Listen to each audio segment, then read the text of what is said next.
Irish history. Lynch was born on November 9, 1893, under the glare of the Galtee Mountains in Banagurahar on the Cork-Limerick border. He was born into a family tradition of rebelling against suppression. His mother was secretary of the Ballalanders branch of the Ladies' Land League, while his uncle, John Lynch, rode on horseback to Kilmallock on Easter Sunday morning 1916 to assemble for action, but the intended insurrection there never happened. At the age of 17, Lynch went to serve an apprenticeship in Mitchelstown with a hardware company, and it was here, in 1914, that he joined the Irish Volunteers. In 1916 Lynch witnessed their brothers Thomas, David, William, and Richard Kent, along with their mother, being led in handcuffs across Fermoy Bridge as prisoners of the Crown. Lynch was among the shocked onlookers on the bridge that May morning, and from then on he decided to dedicate and ultimately give his life in the fight for a republic. By 1918, Lynch left his job in order to dedicate himself full-time to the fight for freedom. Not only did he take leave of his occupation, but he also had to postpone his engagement to a local girl. Lynch met Bridie Keys during Gaelic League Irish language classes, in Fermoy, in 1917. Due to his revolutionary lifestyle, their courting was sporadic. By 1919, as the war was intensifying, Lynch and Bridie agreed a marriage could only happen once hostilities ceased, and so the couple decided to postpone marriage. Lynch led a successful raid for arms in Fermoy, in September 1919, which saw soldiers of the Crown disarmed of 15 rifles. During the daylight raid, Lynch received a bullet wound in his arm and went to a safe house in the Coomera Mountains to recuperate. In 1920, Liam spent 3 months in Dublin, where he met Michael Collins, who learned of Lynch's leadership qualities, and he offered him the post of Deputy Chief of Staff at IRA HQ. Lynch was honoured but declined the offer, as his thoughts were with his people in Munster and his men in North Cork, which was proving to be an area in which he and his rebel fighters were successfully penetrating Crown rule. In the summer of 1920, Lynch oversaw the kidnapping of General Lucas, the highest-ranking member of the British Army, in Munster. Lynch and his men took Lucas, and his fishing companion, from the banks of the Blackwater River and bundled them into a car. En route to a safe house, General Lucas and his companion tried to overpower their captors.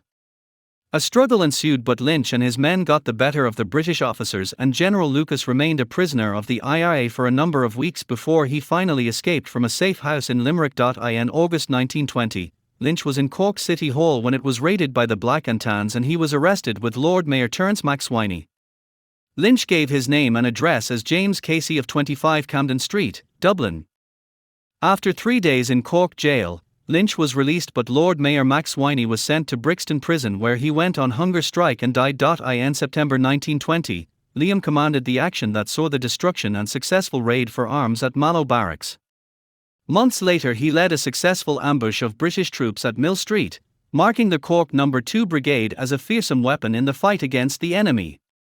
Such was Lynch's reputation that the British authorities murdered 2 men, also called Lynch, in a case of mistaken identity in their attempt to quell Liam. When the truce arrived in the summer of 1921, friends and family expected Lynch and Bridie to wed, but the rebel chief again asked his fiancée to hold out, as he feared a resumption of hostilities. When the Anglo-Irish Treaty was signed before Christmas 1921, Liam opposed it.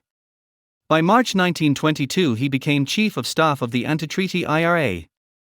Lynch was present in the Four Courts in Dublin when it was taken over as a Republican garrison. When Free State troops attacked it, Liam was arrested but was released in the promise to go back to Munster and quell resurgence there. Instead, Lynch set up anti-treaty HQ in Fermoy and set about establishing the Munster Republic. In August 1922, the Munster Republic fell when Free State troops landed in Cork and Kerry by sea, and Liam had to abandon Fermoy and head for the hills along the Cork Tipperary border. Lynch was hiding out in the Knockmealdown Mountains when Free Staters approached on April 10, 1923. As he fled up the mountainside with his comrades, a burst of fire from below brought Lynch to the ground. As he lay severely injured, he ordered his men to keep going and leave him behind. When the Free State troops got to Liam, who lay bleeding in the rushes, he robustly told them, "I am Liam Lynch, Chief of Staff of the Irish Republican Army, get me a priest and a doctor, I'm dying." Lynch died that night shortly after 8 p.m. in Clonmel Hospital, and 2 days later was laid to rest at Kilcrumper Cemetery near Fermoy. With the death of Liam Lynch came the end of the Civil War. 20 days after the fatal shot on the Knockmealdowns, the anti-treaty IRA surrendered. Lynch last met Bridie during Easter weekend in 1923. They met at a safe house in Grigavalar before he went off to meet his destiny on the Knockmealdown Mountains weeks later. The next time Bridie would see her fiancé, he was lying cold in a coffin.